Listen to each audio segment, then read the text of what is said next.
your hosts, Tori Snyder, Dan Brown, and Danny Castro. All right, guys, you are in for a treat. We got a really special episode this week in the Dabble Den. We're talking San Diego Comic-Con at home. It's not the Comic-Con we wanted, but it's the Comic-Con we got. And it's actually way bigger and better than I think anybody anticipated. So we're super excited to introduce our guest this week. We're talking San Diego Comic-Con at home. There's nobody I knew better to talk about the San Diego Comic-Con than Carrie Dixon, the editor-in-chief of the San Diego Comic-Con unofficial blog. Hey, guys. Thank you so much for having me on. Welcome to the Dabble Den, Carrie. Huge fans. We've been, I've been following you guys' work. Thank you. Before we even get started, thank you so much for all you guys' time, effort, everything you guys do for us con goers. It's a huge tool, and I know how much work you guys put into it, so it's greatly appreciated. We always love hearing that. We do work crazy hard to try to bring everyone as much information about the con as we can. I would say because of you guys, I spend thousands more than I intend to, but I like it. Thank you guys. It's okay. Don't worry. I also spend thousands more than I would have if I didn't do this. But also do so much more efficiently. So yes, absolutely. All right, well, Carrie, since we're talking San Diego Comic-Con at home, why don't we go ahead and kick it off with, why don't you tell us as some background, what's your favorite panel you've been able to do of all time, and then what's the cool, neat panel you kind of walked into unexpected that was awesome? So I was thinking about this, and I feel like I cannot choose a favorite panel. I feel like I have two, and it's funny because they were both in 2010, which was my first year to go to Comic-Con, actually. I went the very first year because of the TV show Psych, and that was it was on Thursday. We waited 12 hours maybe for it, which in 2010 was weird. It's not now. But I mean, they brought out Tears for Fears, who sang, Doolittle tap dance. It was amazing. And then also that same year, Community had their very first panel. Ooh. And it was the fans stood up and gave them a standing ovation. The cast cried. It was just so amazing to be in that room for that moment. So those are probably my two favorite panels of all time. But the one that I just kind of stumbled into was the Great Debate panel that Sci-Fi did in 2017. It was Aisha Tyler, Adam Savage, John Barrowman. There were other people on, but I have not laughed that hard in a panel ever. It was just nonstop fun. That sounds Psych and Community. Yeah, that would have been an awesome TV lineup. And then those casts are so funny. Oh, they're amazing people, yeah, on both those shows. So, well, those are great choices. Well, Dan, you have, from all of your years of Comic-Con experience, what are your favorites? Yeah. So for those of you on the show that don't understand what Tori's talking about, last year was my first ever Comic-Con, and this would have been the second iteration of that, where I would have had so many more stories to tell. And I'm going to tell you about the stories that are going to happen on next week during San Diego Comic-Con at home. Favorite panel was definitely the Stargate Atlantis panel I went to last year. And the way they had that, it wasn't just a Q&A for the actors, which is what a lot of the other panels I had was, but they read the Atlantis movie script that was rumored to have come out, and they read the first little act of that for their characters and for some of the characters that weren't there. And I really enjoyed that. Real funny, even though it was standing room only for there. I really enjoyed that. Weirdest one I've ever jumped into. I didn't jump into any weird ones last year. A lot of them were all mainstream. I was hoping to do a little bit more of that this year. So more to come, because I have some weird ones on my list this year to really have fun with. Well, that's a great point, because this year we're getting the opportunity. Some of the ones I'm going to be talking about later are ones that I've been on my list for 4 or 5 years, but Hall H has always been my priority, so I've missed some. So this year I'm going to get to check out some that's a good part about this year. You're going to get to see some stuff you probably never would have got to go into. Well, my favorite of all time, so I'm a Marvel guy. You can see all the Cap stuff behind me, but I'm not going to lie, my favorite of all time was the first Saturday Hall H in the morning when WB started and the lights came on. And then if you haven't been in Hall H before, the sidewall starts sliding back and it's, like completely screens all around. And the Hogwarts Express came out and went all the way around and like 7,000 people are screaming and my face was hurting. I was smiling so much. But that first WB panel, it was amazing. It was a great panel. The lineup was great, but like just first time being in Hall H with that many people with that much excitement and electricity, it just sticks out in my head. It was just amazing. And then probably my best walking into was very similar to Carrie's, and I've been to, after you guys' advice, I went to the Great Debate and then loved it. And I pitched the show just a couple weeks ago. But after we got our wristbands for Hall H, I wasn't quite ready to go to bed yet. It was like 9 o'clock. Looked on the schedule just to see and we just walked into Screen Junkies movie fights, which I would describe as sci-fi's Great Debate, but with Doug Benson and a bunch of other comedians that have been drinking for several hours. It was super funny. So probably just a more body version of the Great Debate. And at like 9:30 at night, that was perfect. So that's probably my favorite stumble into one. What you done? Mine was, I would have to say, my most, okay, I don't know if it's my most memorable, but I think one of my favorite ones. We stumbled upon, we were in Indigo. I like Indigo. So I was I can't remember what I was waiting for, but it was the first panel, I think possibly the only panel that Silicon Valley did. And I just thought they were just the most hilarious individuals. I had no idea what the show was about, but maybe I did. Wait, maybe I did. I'm not sure. I can't remember, but it was funny. It was hilarious. Like all the characters were not who they are in real life in terms of how genuinely funny they are as individuals. They were all great. And I think I was there in Indigo. Maybe that was the day I was going in for Archer possibly and Bob's Burgers. So Archer has always been one of my favorite ones to attend. So it's always in the evening.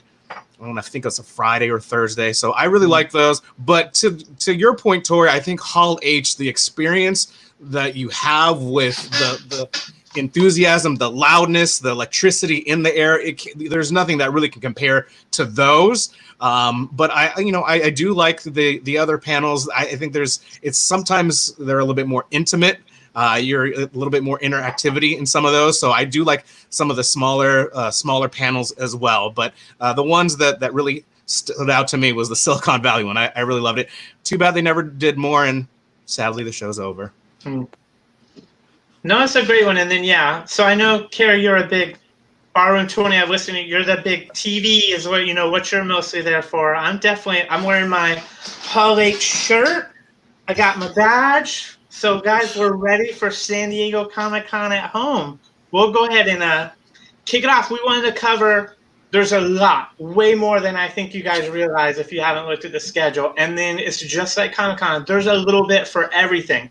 There's no way we possibly have time to go through all the days and all the panels. Check out the schedule online. But we did want to highlight some of the cool things that we think you should check out. So we're going to go day by day and kind of call out some cool panels that you guys should all check out. So I'll throw it to, we'll start on Wednesday night. Preview night.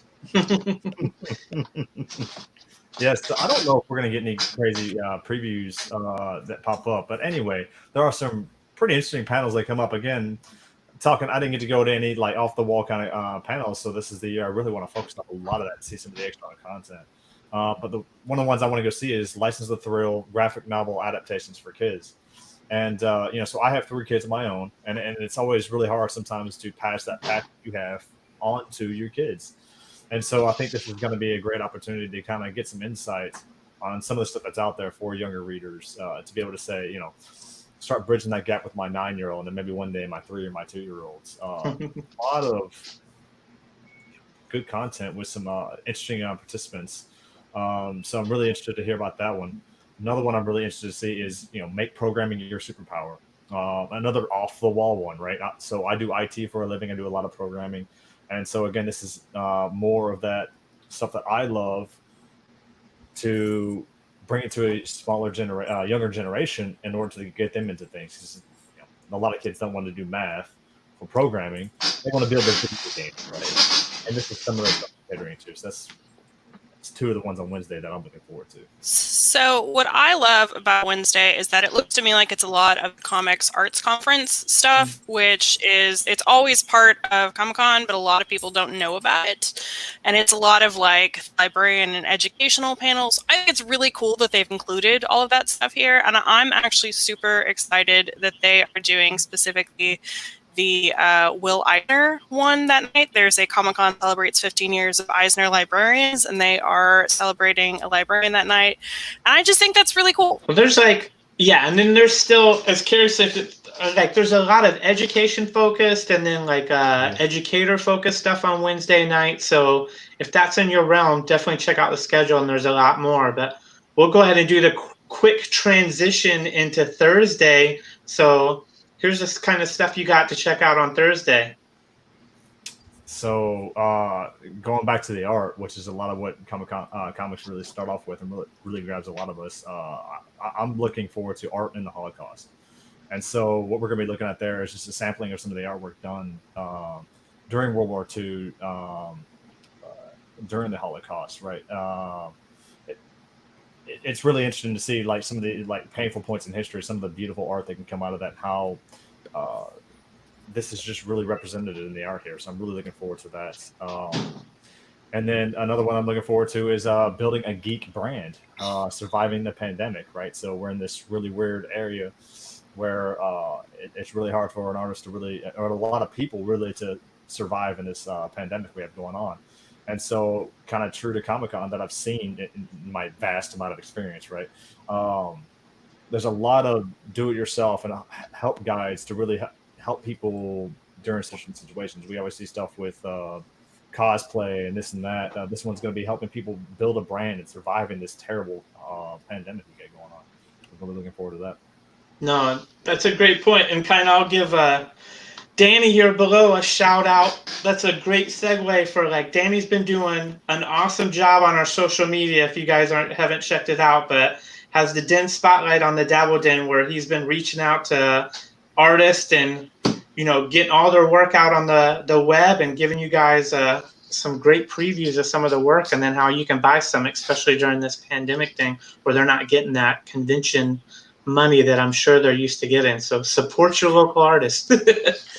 I am a huge advocate for that. I love that you guys are doing that. Like, that is actually one of the things that I've tried to stress the hardest right now with our readers, is just that, I mean, Funko and Hasbro, like, they'll be okay. The artist who makes like 90% of their income during Comic-Con, like, they might not be. So if you've got some extra money, like, please toss it to some of the artists that you guys have been spotlighting, or anybody really like who would have been exhibiting at the con that's a quote unquote smaller business. Mm-hmm.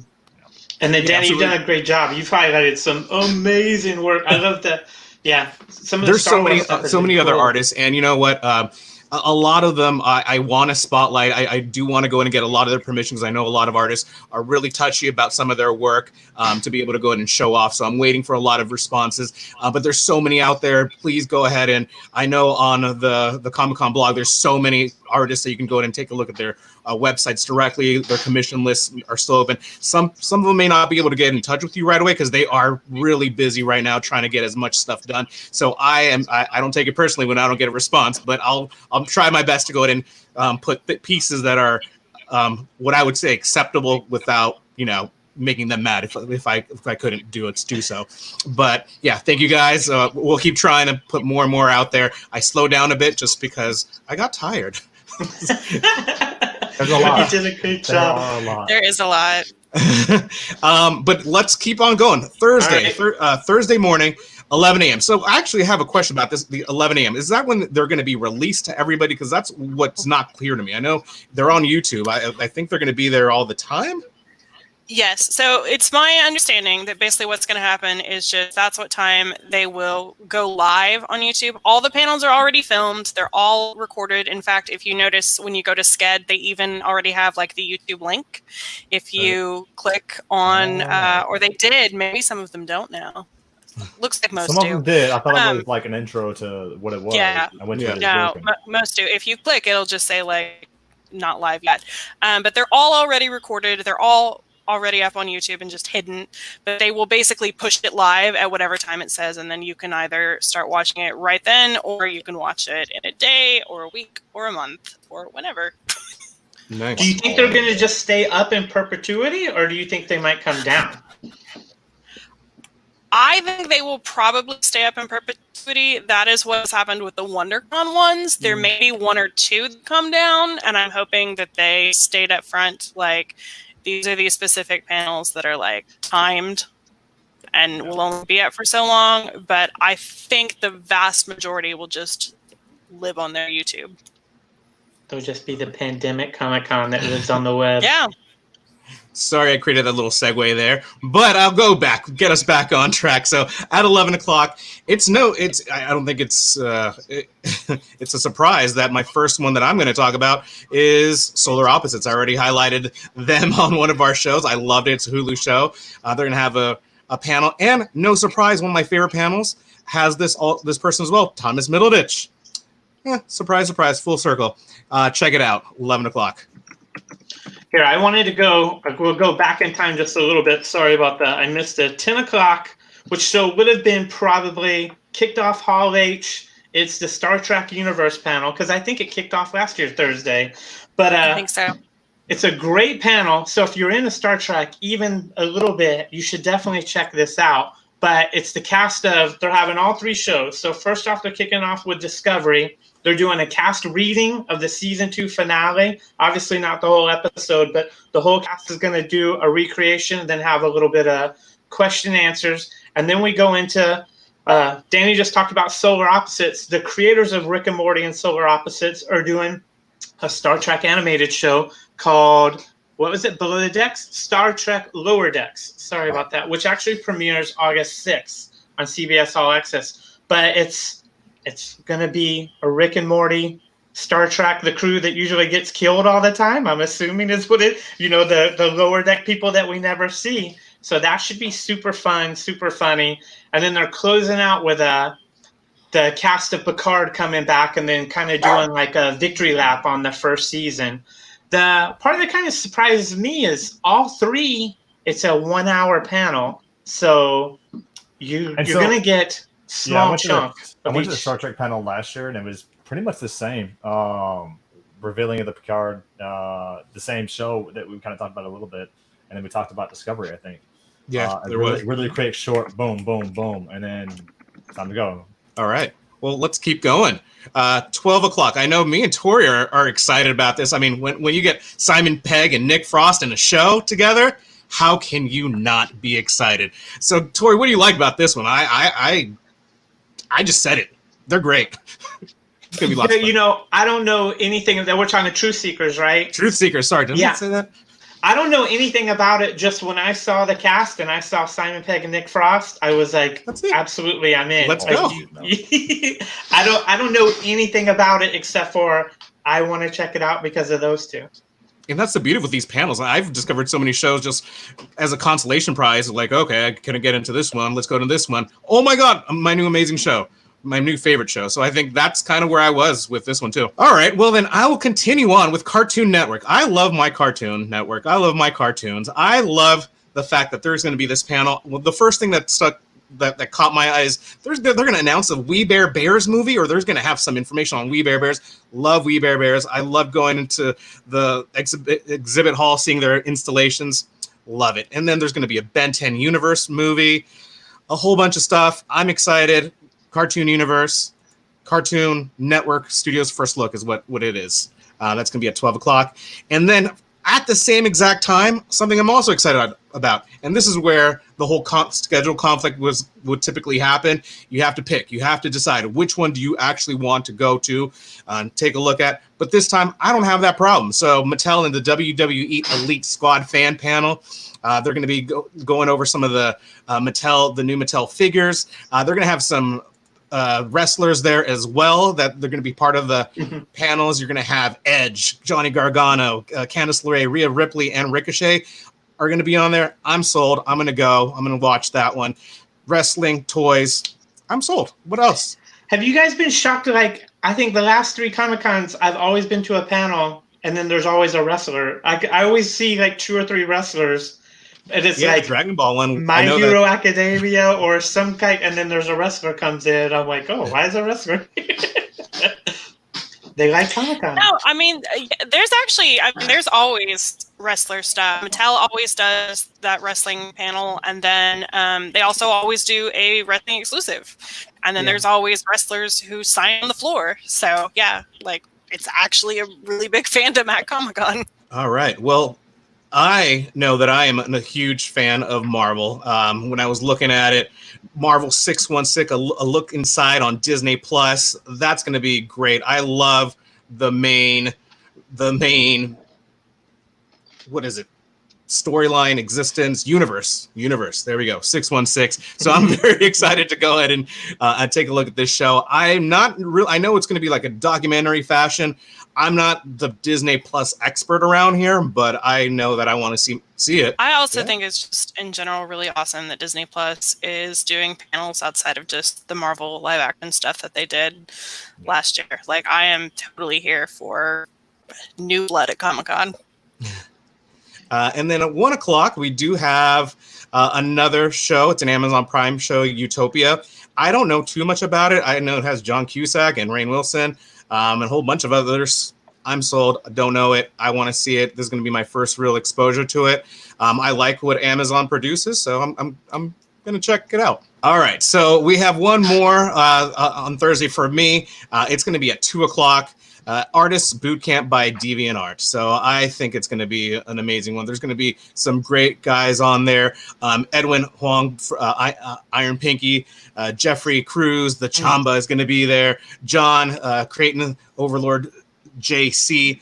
They're going to be going, and I believe they're going to show some tricks, tips on how to go ahead and draw, get some art out there. I think it's going to be a lot of fun. I know a lot of artists are going to tune in for that one for sure. Anyone who loves great stuff. And then I just wanted to mention that at 3 p.m. NBC is bringing Superstore, which is their big comedy panel this year. I do wish they were bringing Brooklyn Nine-Nine back, but we'll have to make do with Superstore. And then at 6 p.m., I'm also really excited about Shudder Horror is Queer, which has some really good names on it. It's got Brian Fuller, who created Hannibal, and a whole bunch of other awesome shows. Don Mancini, who's the creator of the Child's Play franchise. It's got one of the actors from The Chilling Adventures of Sabrina. So if you're at all into that, that sounds really cool. So is that a Shudder Network panel? And then kind of just talking about horror in general? Yeah, well, talking about like queerness within the horror realm. But yeah, Shudder is the one who's putting it on. Yeah, I'm a big Shudder fan. They got good stuff. I don't pay for it anymore, but I did for a while. You can only do so much streaming. All right, so I will actually, is this close? Yeah, I will close Thursday out. So this is actually one that's been on my list for 3 or 4 years. Never been able to get to it because this is when like wristbands were given out for Friday. It's, typically the end of the night, but it's the 23rd annual San Diego Comic-Con Superhero Kung Fu Extravaganza. So, like I said, it's been marked on my calendar for years. Wanted to check it out. I'm a huge Kung Fu fan. You guys have seen my gyms. I've thrown out a lot of foreign movies and Kung Fu movies. But basically, they're coming back and talking about the most amazing action sequences of the year. They got a bunch of comedy film nerd folks, folks from different podcasts, a couple of folks from different movies. But they've been doing it for 22 years. So, obviously, it must be good, or this wouldn't be the 23rd annual one. So I'm finally going to get a chance to check it out. Just the title alone makes it sound amazing. That might be the longest title also, but, All right. But yeah, that's just what we're interested in on Thursday. There's a ton of other amazing panels, and you can find all of those on Sked. No, that's a great point. Yeah, we barely scratched the surface, but now we'll transition We got a good night's rest at home. We're not at Comic-Con, sleeping on the ground, waiting to get in either the everything else line to get in the ballroom 20 or the floor, get into Hall H. So we'll wake up early. We're ready for Friday. What do you got, Danny? Friday, 11 o'clock. Marvel Comics, next big thing. I really like what's going on in Marvel Comics right now. They're gonna go and talk about a lot of the new events, the big crossover events that are going to be happening. I don't, in the description they didn't really put anything about Null and what he's doing, but if you don't know who Null is, he's the king of the symbiotes, or the one who made the symbiote. So I want more of him. But I know that in the description we have a lot of stuff what's going to happen with X-Men, Amazing Spider-Man. So I'm going to tune in. I want to see what's going to happen. And we know that a lot of the stuff that gets produced in the comic books will have an adaptation in the animated world or in the movie world. So that's where we start. Nice. So I've got starting at noon, which would typically be Hall H on Friday. We got the Walking Dead block. So it's actually going to be a 3-hour block. When we talked about Star Trek earlier, you're getting 3 shows in 1 hour. This is typically, Walking Dead and Game of Thrones has been the anchor of Hall H's Friday for years now. So we're still getting Walking Dead. The block is kicking off with Fear the Walking Dead. The whole cast is coming on talking about the show. If you guys aren't watching Fear the Walking Dead, it's gotten a lot better in the last couple of years. It's actually, in my eyes, it's surpassed. I like Fear better than Walking Dead in its current incarnation. So I'd recommend checking it out. Then we got Walking Dead. You guys, if you're a Walking Dead fan, and if you haven't been to Comic-Con, now is an amazing chance to check out the panel. That cast gets along better and has more fun than probably any large ensemble cast that I've seen. And then the panels always reflect that. And we maybe get we're only missing the season finale, guys. COVID took the finale from us, so maybe we'll get to see a little bit of this.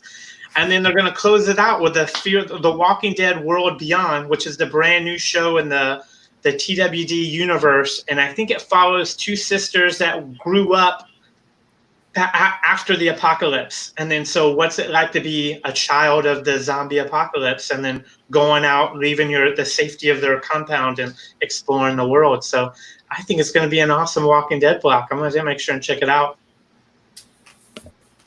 Yeah, and so, at the same time, while Tori's going to be hanging out with Walking Dead, I'm going to be looking at History Goes Graphic.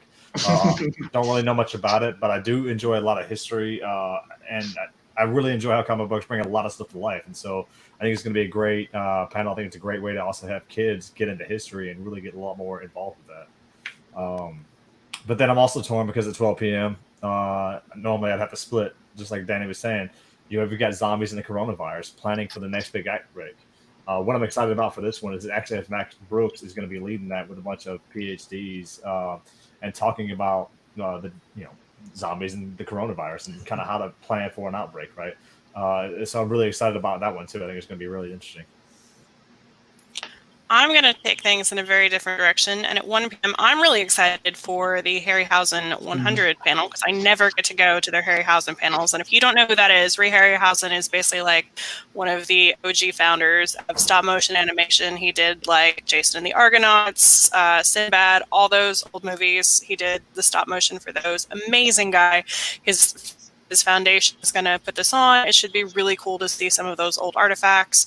At 3 p.m., Peacock is doing the capture, which honestly, I don't really care that much about the capture, but I just think it's cool that Peacock is doing things. That's NBC's new streaming network. And again, I am here for some different things at Comic-Con. I'm so glad you brought up that Harryhausen one. So I'm the oldest one of the group, and I remember going to the Saturday matinees to see Sinbad and Jason and the Argonauts. Not when they were originally released, but they were showing. Right. But love Harryhausen. I love that old stop motion. The skeletons coming out, and too cool. I'm definitely going to be checking that one out. That was a great call. All right, at 5 o'clock. Archer. I said I like Archer. I love Archer. And finally, if you're an Archer fan, I love their alternative. I'm in a coma. This is what's going on in my mind, like series. But he's coming back. He's coming to come out for this 11th season. Hopefully it goes back to what it once was, and not the weird little interesting side story, which I like. I do like the different series. The most recent seasons, they're different take, but I think it's going to go back to its somewhat traditional format. So check it out to see more if I'm wrong or right. At 6 p.m., I just wanted to talk about this one. This happens every single year. This is the 27th year. I've never gotten to go. I have a friend who went like 10 years ago and died. It's Klingon Lifestyles. And this group of people put on a play at Comic-Con every year entirely in Klingon. And it's supposedly just like mass chaos and so much fun. So I'm actually weirdly really excited to watch that at 6 p.m. Also at 6 p.m. is TV Guide's Favorite Magazine panel, which this is always a great way to see a bunch of people from shows you might love. Like they've got people from The Magicians, The 100, Upload, Nancy Drew, Zoe's Extraordinary Playlist, Star Trek Picard, What We Do in the Shadows, Perry Mason, Riverdale. So it's a great way to see a whole bunch of different people interacting. No, that one sounds good. So am I closing Friday out too? I'm the staying up late person. So I'll close out Friday with the Famous Monster Podcast. So I'm going to read this one. I don't read too much, but I just have to read this one to you guys to describe how awesome, amazing it sounds. But it's at 6 o'clock, and it's from the Famous Monsters Podcast crew. They're playing a game called Body Count. The game pits iconic monsters like the Wolfman, Pennywise, and Pumpkinhead against each other to see who can collect the most victims. And there's a catch. The randomized victims won't be helpless, and are powerhouses like the Dream Warriors and the Marines from Aliens. Every battle will take place in a different setting, from the foggy English moors of American Werewolf to the house on Haunted Hill. It's the best kind of monster battle roulette from the experts who know their every secret move. Be sure to check it out for both riotous laughter and impassioned debates. Dude, how are you not watching the Famous Monsters podcast? That one I am 1,000% in on. See, this is why I appreciate this, because I admit I didn't see it. I just glanced over it. Tori, I thank you for that one. No worries. All right, well, we've got zero sleep. We're waking up. It's Saturday. It's exciting because it's Saturday of San Diego Comic-Con at home, but we know we only got 2 days left, so we're getting a little freaked out by that. But what do we got, Danny? All right, so it's going to be DC at Home Day 2. If you missed Day 1, it was actually going to be on Friday. We didn't have too much time to talk about it, but I know I was going to talk about Day 2 just because one of my favorite guys is going to be there, Jim Lee. Greg Capullo. There's going to be a lot of great individuals from DC Comics going and talking about what's going on, what they're working on. Got to check that one out.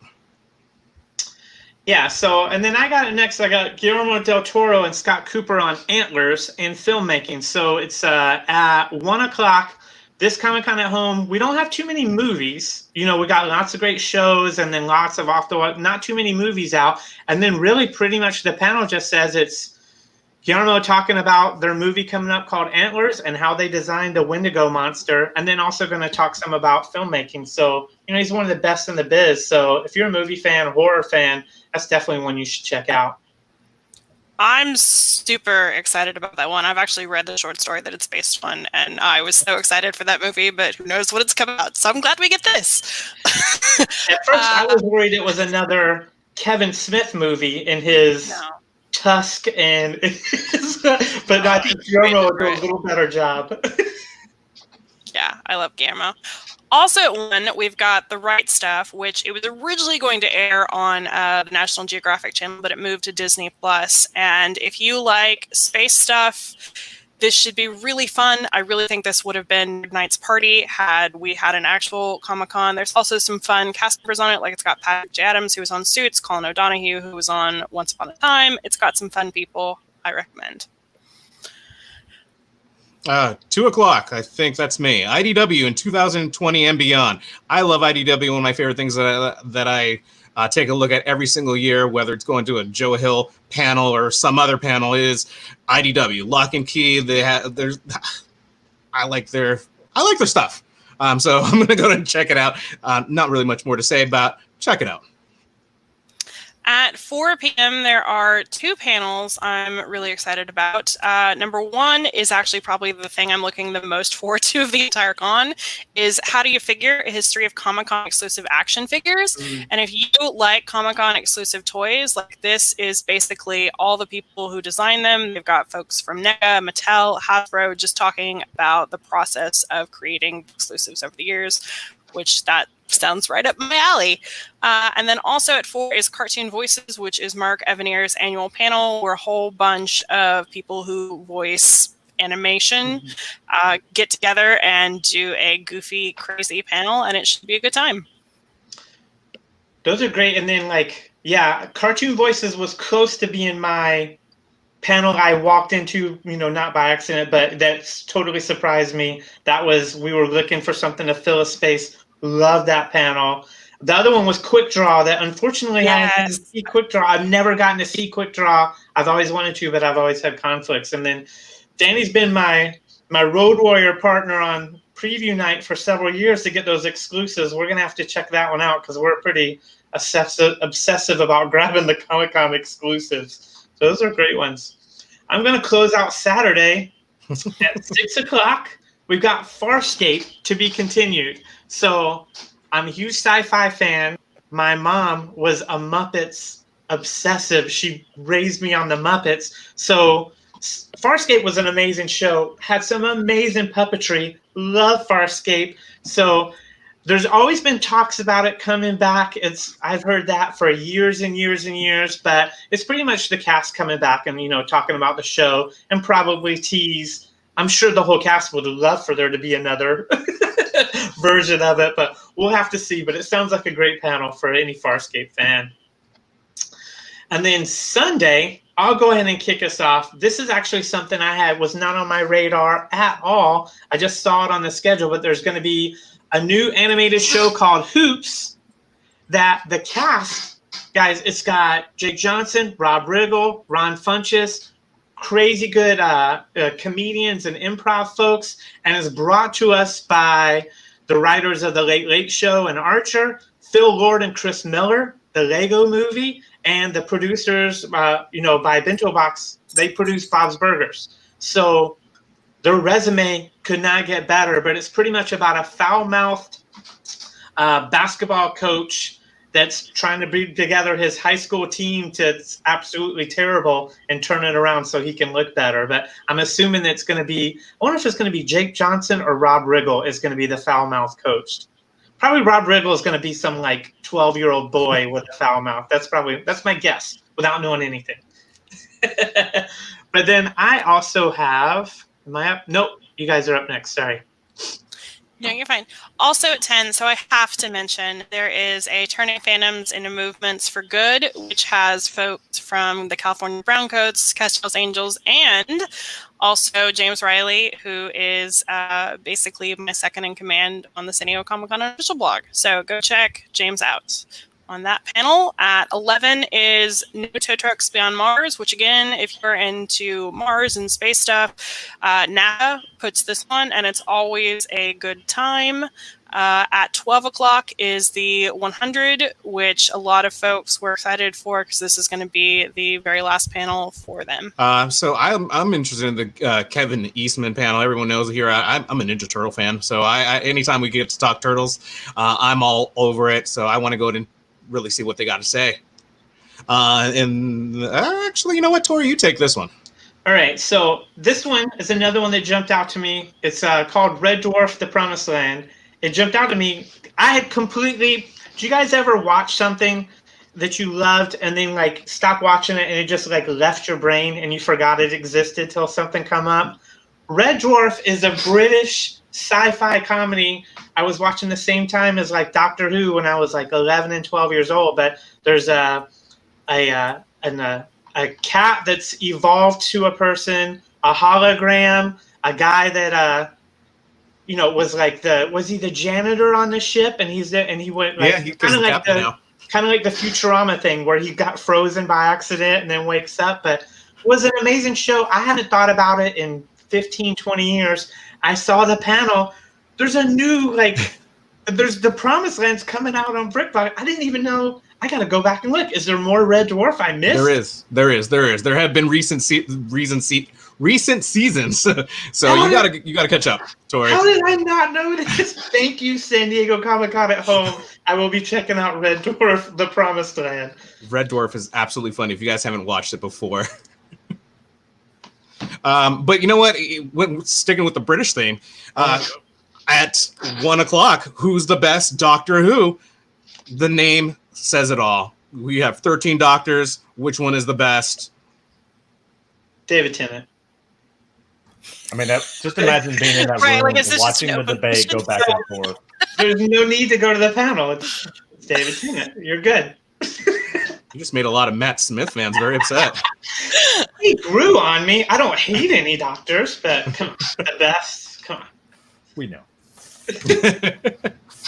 So at 2 o'clock, I'm going to be jumping into a room with Danny. Actually, me and him are going to hook it up on this one, and we're going to have a conversation with Nathan Fillion. I love Nathan Fillion. I've loved everything I've ever seen him in.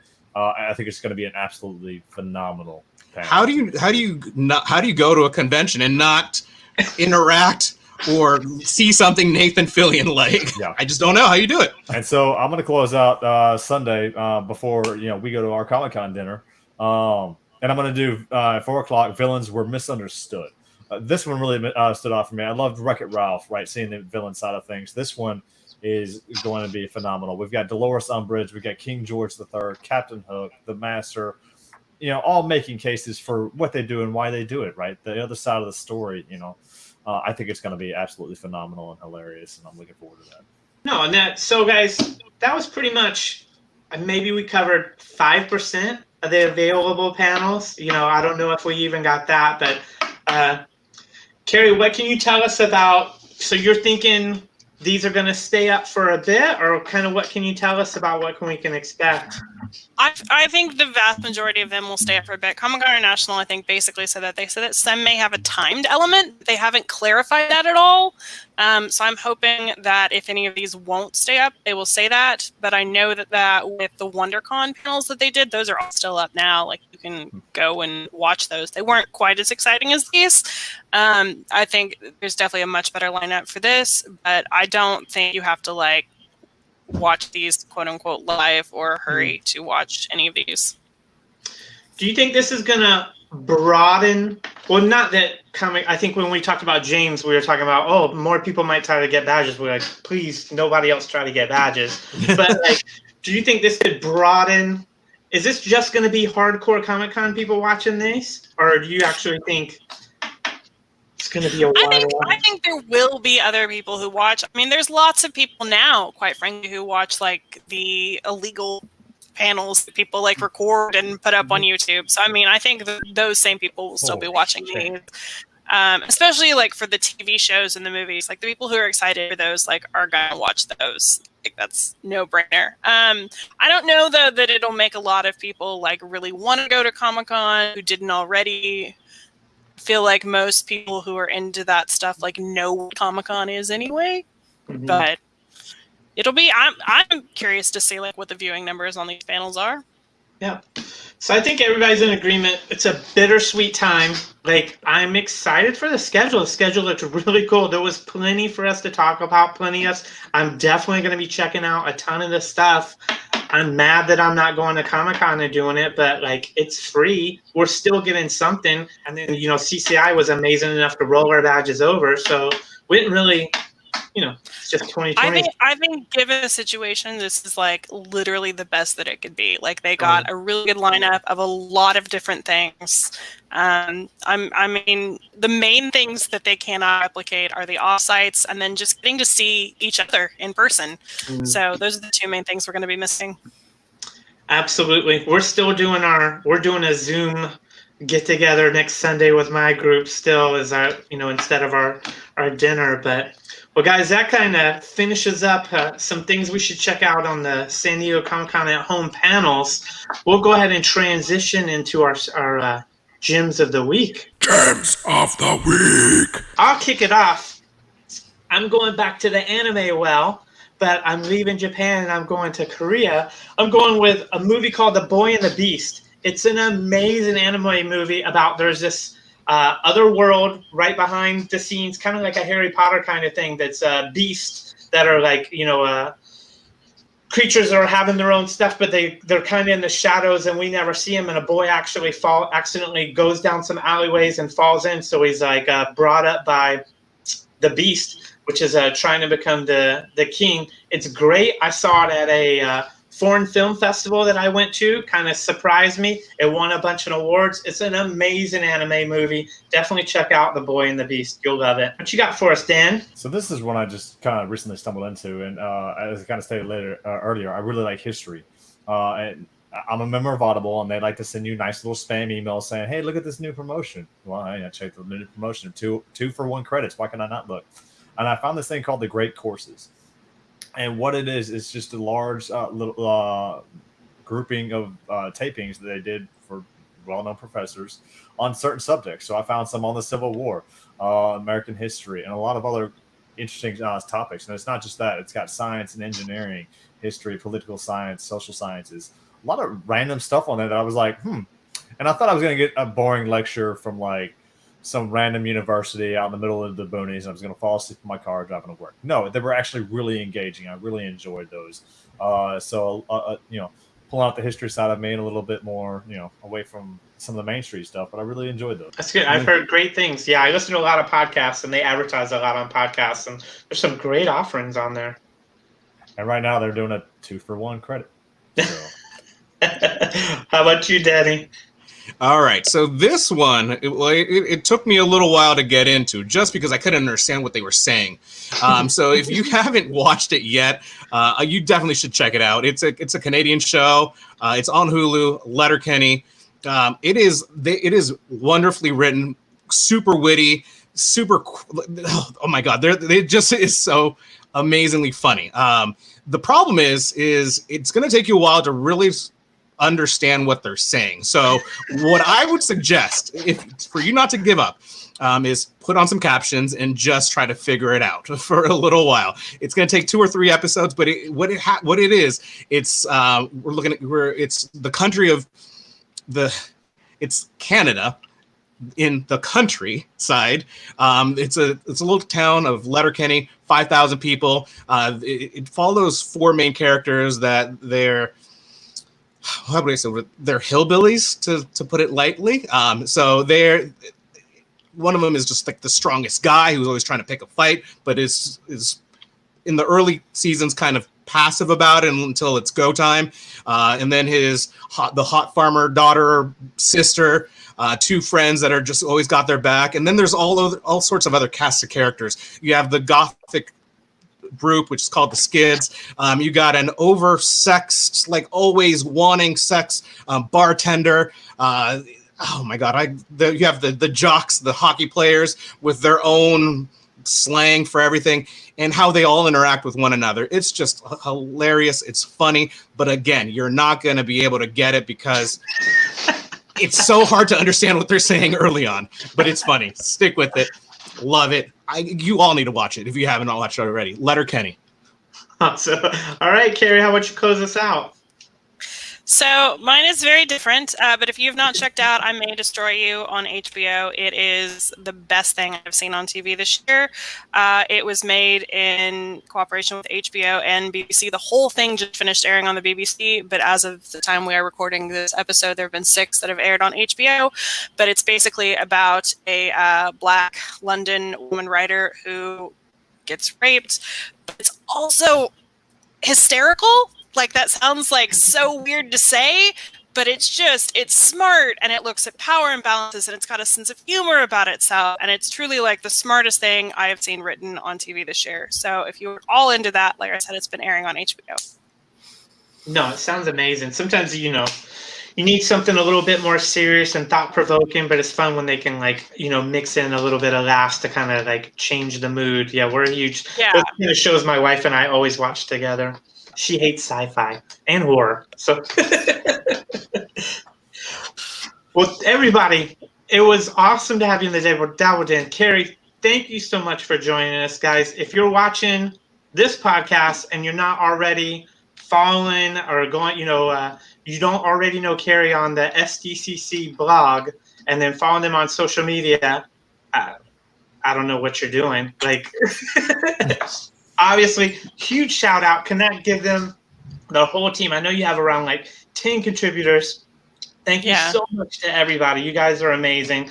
And then for my team, the guys are doing an amazing job getting out exclusives, not just Comic-Con exclusives, but everything. As soon as Bluefin, Tanami Nation, Funko, Hasbro, anything, the moment it comes out, it's getting dropped on our social media. So like, subscribe, follow us, and if you like this podcast, share it out, guys. Thanks so much. It was awesome to have you all in the Dabble Den. We'll see you again next time.